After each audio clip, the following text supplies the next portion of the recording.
It was a Wednesday night when my world first began to unravel. The sound of my phone ringing at 2 a.m. wasn't unusual. I had a few friends who worked late or lived in different time zones, but this call wasn't from any of them. This was a number I didn't recognize. I almost let it go to voicemail, as I often did with unknown callers, but something inside me told me I had to pick up. The voice on the other end was familiar. It was Marissa's voice, my wife's voice, but it was different. There was an edge to it that I had never heard before. She was breathing heavily, like she had been running, or maybe hiding. "Elliot," she whispered, her voice thick with tension. I felt a cold chill run through me. The way she said my name, it wasn't the way she said it when we were just chatting after a long day. It was the way you say someone's name when you're in trouble, when you're scared. "What's going on?" I asked, trying to shake the sleepiness from my voice. "Why are you calling me at this hour?" "I need you to listen carefully," she continued, her words rushed.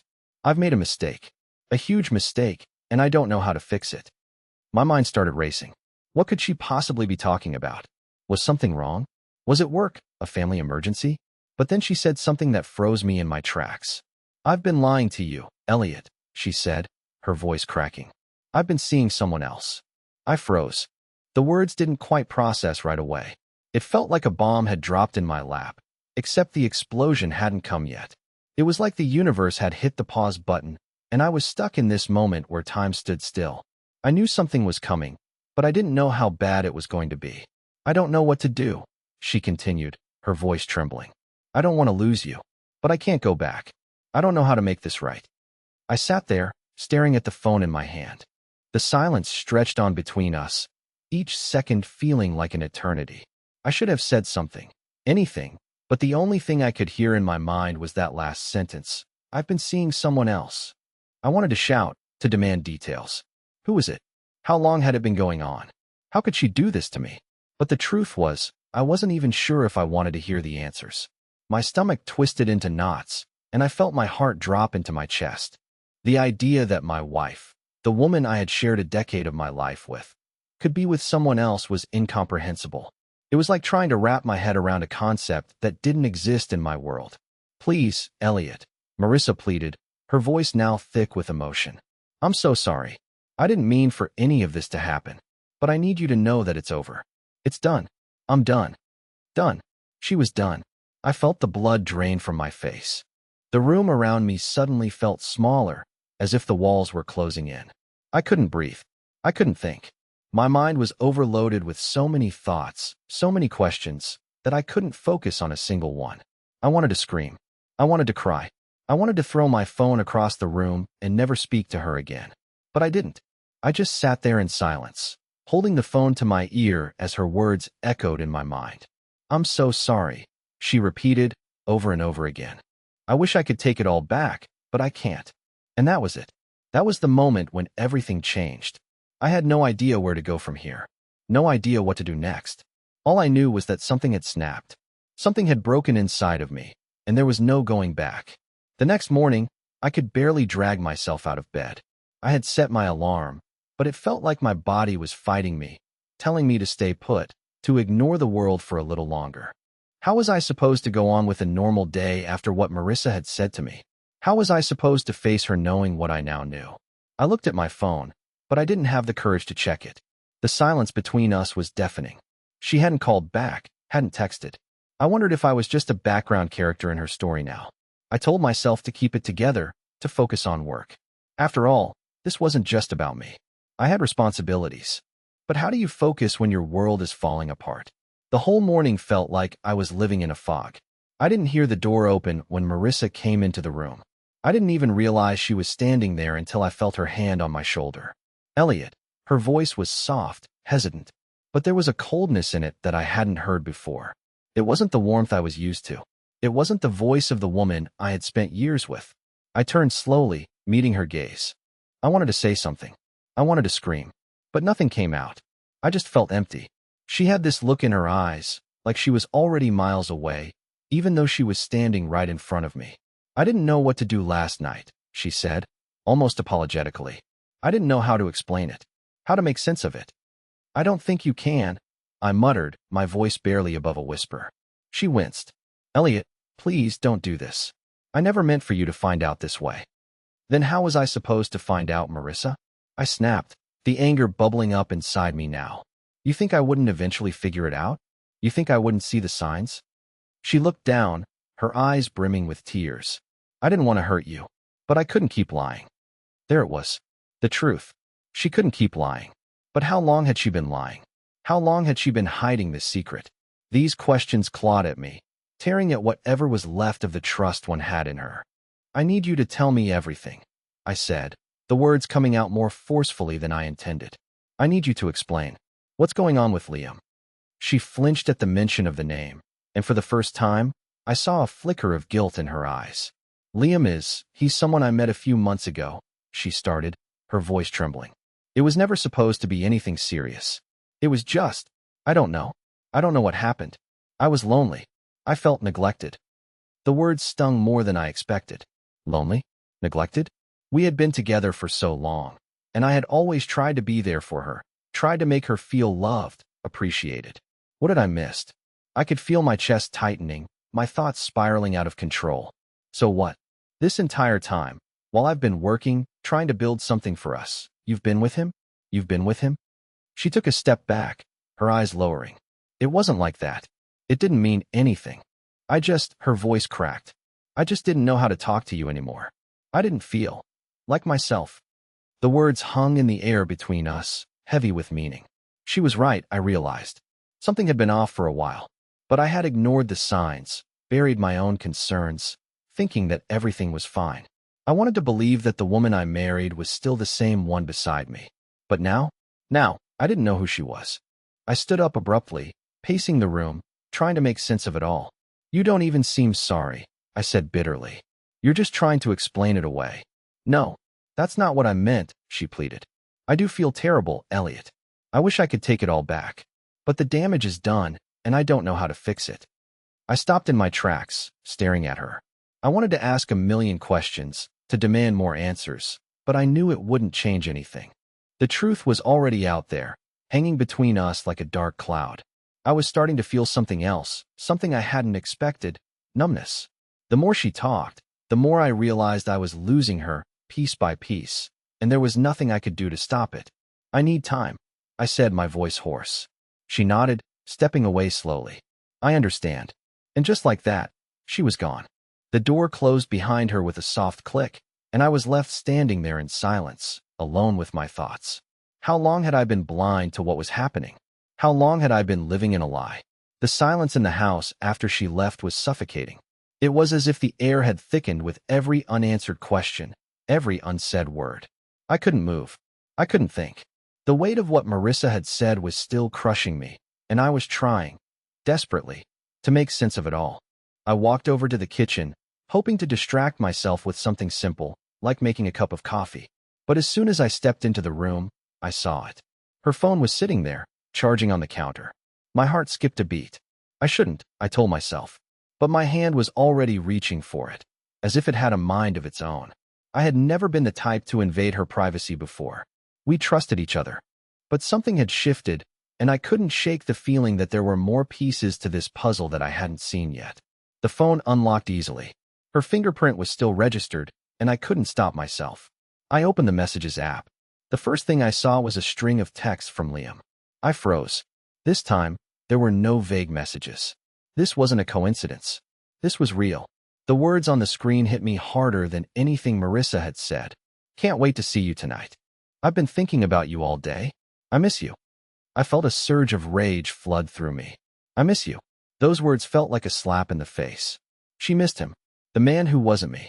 The man who had somehow filled the space that was supposed to be mine. I scrolled down further. There were more messages. More flirty texts. More intimate exchanges. The ones that made my stomach twist into knots. One message stood out, though. It was from yesterday, just hours before she'd called me. I've got to tell him tonight. It's over. I don't know how to make this work with him anymore. I blinked. I don't know how to make this work with him anymore. Was she talking about me? Was she referring to our marriage like it was some sort of failed project? My hands were shaking as I put the phone down. I couldn't process the words. I couldn't process the reality. I had been living a lie. The person I thought I knew, my wife, was someone else entirely. And the worst part? She wasn't even trying to hide it anymore. I needed answers. I needed to confront her, but the idea of facing her again, of hearing her try to explain it away, made my stomach churn. I couldn't do it. Not yet. But then, a text came through, and I felt a cold shiver run down my spine. It was from Marissa. "I'm sorry, Elliot. I know this is hard, but I'm going to need some space. I can't stay here right now. I'll be back later to talk." I stared at the screen, my heart racing. Space. She was asking for space? After everything? After everything I had just discovered?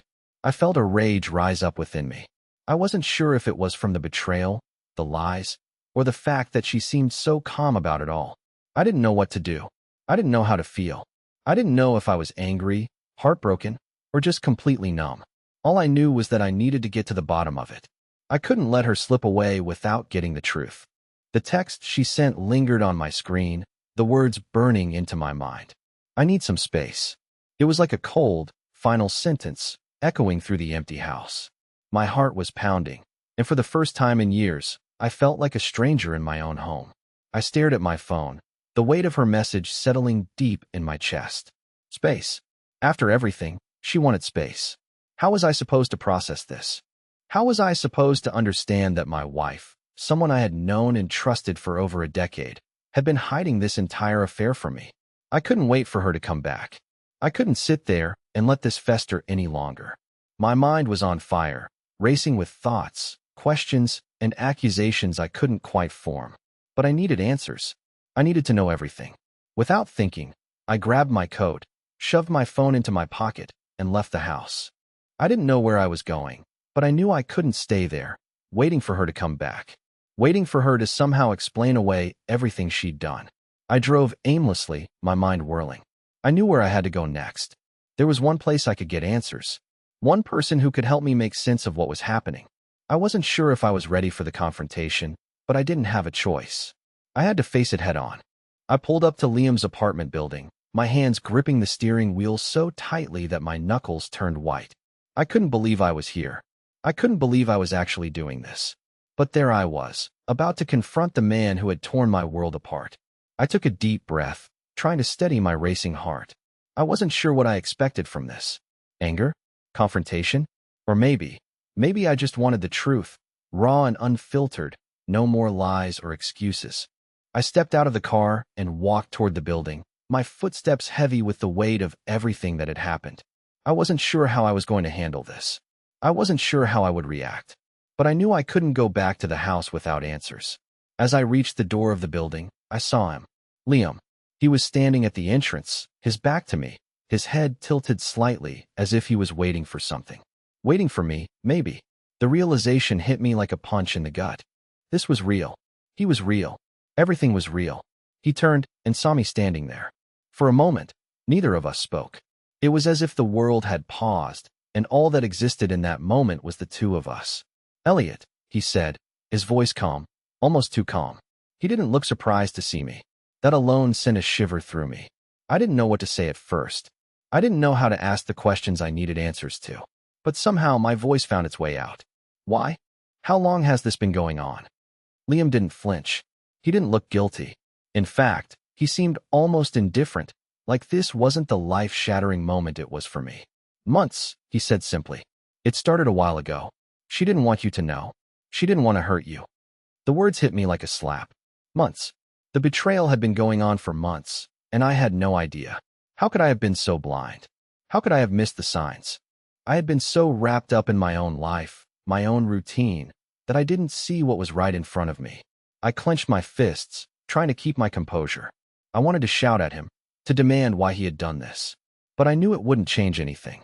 The damage was already done. "I'm not here for you," I said, forcing the words out, even though every part of me wanted to lash out. "I'm here for Marissa. I need to know everything." Liam didn't say anything at first. He just looked at me with those cold, emotionless eyes. It was like he had no remorse for what he had done. No guilt. No feeling. "She's not here," he said, finally breaking the silence. "She left. Took off this morning." I felt a surge of panic. Where did she go? Had she gone to another man? Had she already moved on? The thought twisted my stomach, but I forced it down. "I need to find her," I said through gritted teeth. "I need to talk to her." Liam's expression didn't change. I don't know where she is, man. But I'm done with this. It's over. She's made her choice. His words hit me harder than I expected. She had made her choice. She had already made her decision. And I wasn't the one she had chosen. I couldn't shake the words he'd said. She's made her choice. Liam's cold indifference was like a slap in the face. I stood there, staring at him, trying to process what he'd just told me. How was it possible that everything I thought I knew had been a lie? I had always been the guy who paid attention to the little things, who noticed the shifts in a person's mood or behavior. But somehow, I had missed the most obvious signs with Marissa. How could I have been so blind? I turned away, my mind spinning, and walked back to my car. The drive back home felt like a blur. I didn't even know what I was hoping to find when I returned to the house. Would she be there? Would she try to explain? Or had she already moved on? When I got home, the house felt different. Empty. There was no sign of Marissa, no sign of anyone. She had left, just as Liam had said. My stomach sank. It felt like I had been abandoned, not just by her, but by everything I thought we had built together. I went into the bedroom, pacing back and forth, trying to make sense of it all. My phone buzzed in my pocket, and I pulled it out without thinking. It was a text from her. Elliot, I'm so sorry. I never wanted to hurt you. I'm going to stay with my sister for a while. I need time. My fingers gripped the phone so tightly it felt like it might break. Time. That word again. She needed time. But I was the one who needed answers. I didn't know how long I stood there, staring at the screen. Finally, I typed back. You don't get to disappear. We need to talk. Now. But before I could hit send, the phone rang. It was Marissa. My heart skipped a beat. Elliot, please, she said, her voice trembling. I never wanted it to end like this. Then what the hell is this, Marissa? I shouted, the anger surging through me. You've been seeing him for months, and now you want to talk? There was silence on the other end. She didn't say anything for a long time, and in that silence, I could feel everything breaking. I don't know how to fix this, she finally whispered. I've messed everything up, and I don't know how to go back. Where are you? I demanded. Where are you right now? I'm at my sister's, she said. But I'm not coming back. I need space to figure things out. That was it. The final blow. I hung up before she could say anything else. My hands were shaking.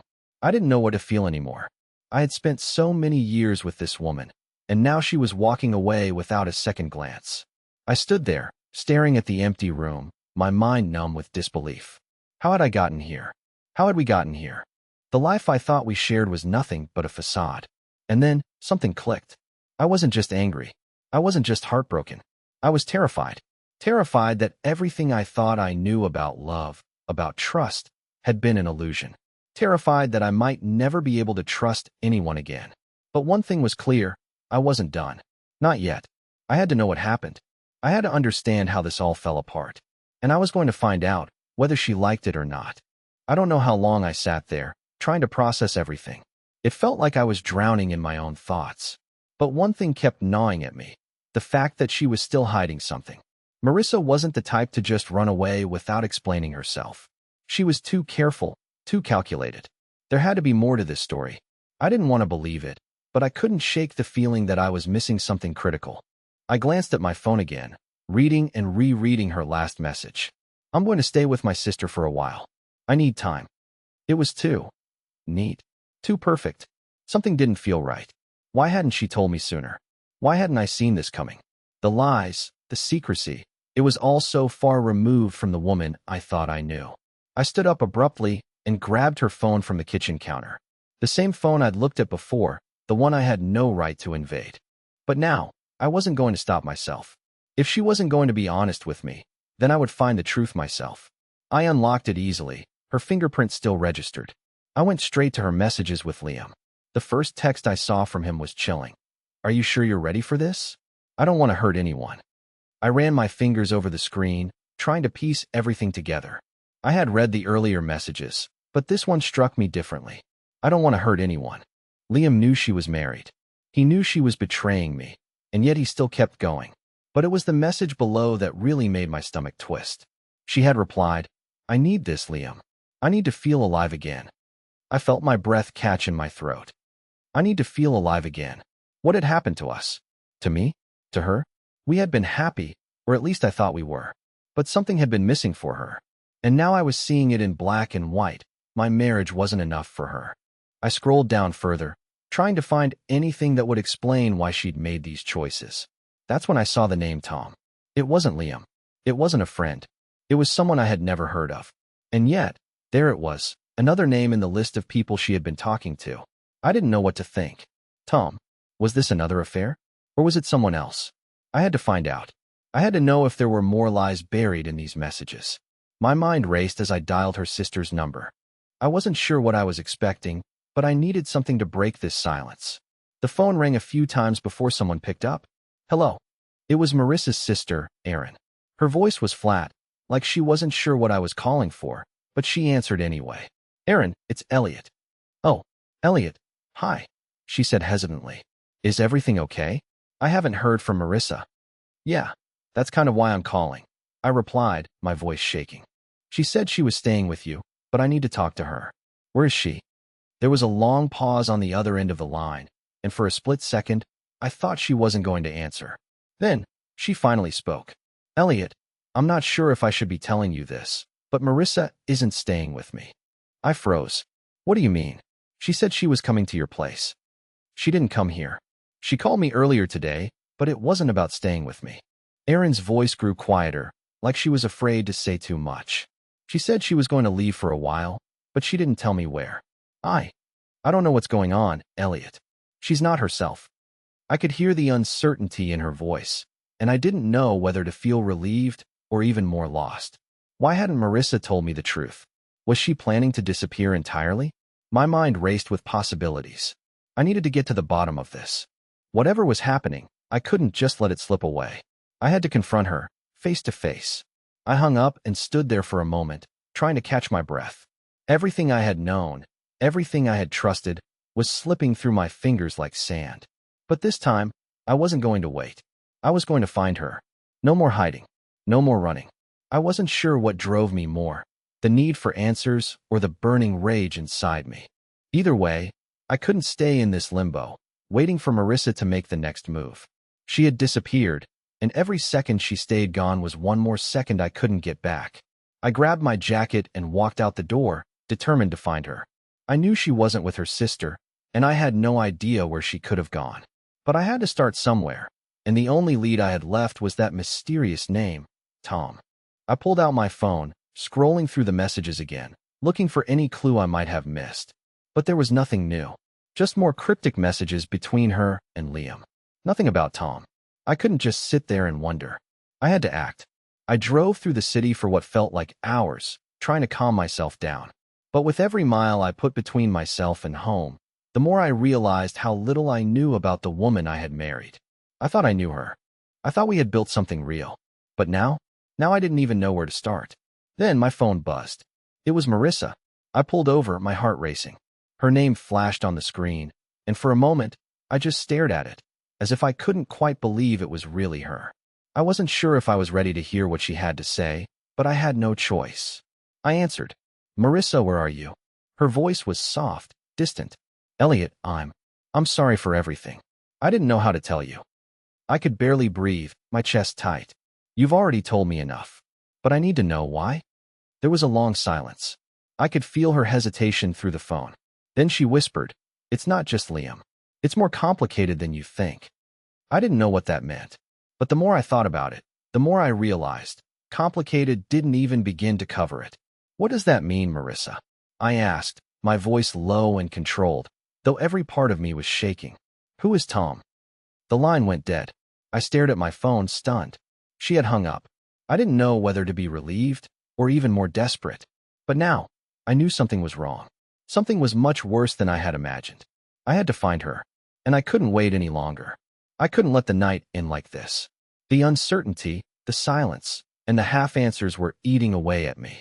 But after Marissa's sudden hang-up, I realized I had no choice but to face the truth, whatever it was. I had spent too much time searching for clues and second-guessing myself. It was time to take control of my own life again. I drove home, my mind racing. By the time I got back, the sun was just beginning to rise, casting an orange glow over everything. For the first time in days, I took a deep breath and allowed myself a moment of peace. As I stepped inside the house, I didn't expect to see her. But there she was, sitting on the couch, her head in her hands. Marissa looked up as I entered, her face pale, eyes swollen from crying. The sight of her nearly broke me, but I couldn't let the anger take over. Elliot, I didn't know how to fix it, she said quietly, her voice shaky. I didn't know how to come back from what I'd done. I stood still, not sure what to say. Part of me wanted to yell, to demand everything. But then I saw her, really saw her, for the first time in what felt like forever. I realized that the hurt and confusion in her eyes mirrored my own. We had both been lost in this mess, caught in a web of lies, and I was just as guilty of letting things slip as she was. I'm not saying it's okay, I said softly, sitting beside her. But I want to understand. I don't want to lose you, Marissa. But you have to be honest with me. All of it. She nodded, wiping her eyes. It's not just about the affair, Elliot. It was never about Liam or Tom. It was about me feeling like I wasn't enough, like I wasn't who I used to be. I've been so caught up in feeling lost that I never even realized how much I was hurting you. And for that, I am so sorry. I didn't know what to say. I didn't know if I could forgive her yet, but I knew one thing for sure. We had a long road ahead, and this wasn't something we could fix overnight. But maybe it was a start. Maybe we could rebuild. We can't just sweep this under the rug, I said, my voice thick with emotion. But I'm willing to try, Marissa. I want to find us again. I want to fix this. She looked at me, her eyes filled with hope, and for the first time in a long time, I felt a flicker of something. Something real, something worth fighting for. Do you think we can? She asked, her voice barely above a whisper. I don't know, I replied honestly. But we'll never know unless we try. The rest of the day passed in a haze of quiet conversations, apologies, and small steps toward healing. It wasn't perfect, and it wasn't easy. But there was a shift, a glimmer of light at the end of a very dark tunnel. And somehow, despite everything, we both knew that this was not the end of our story. It was just the beginning of something new.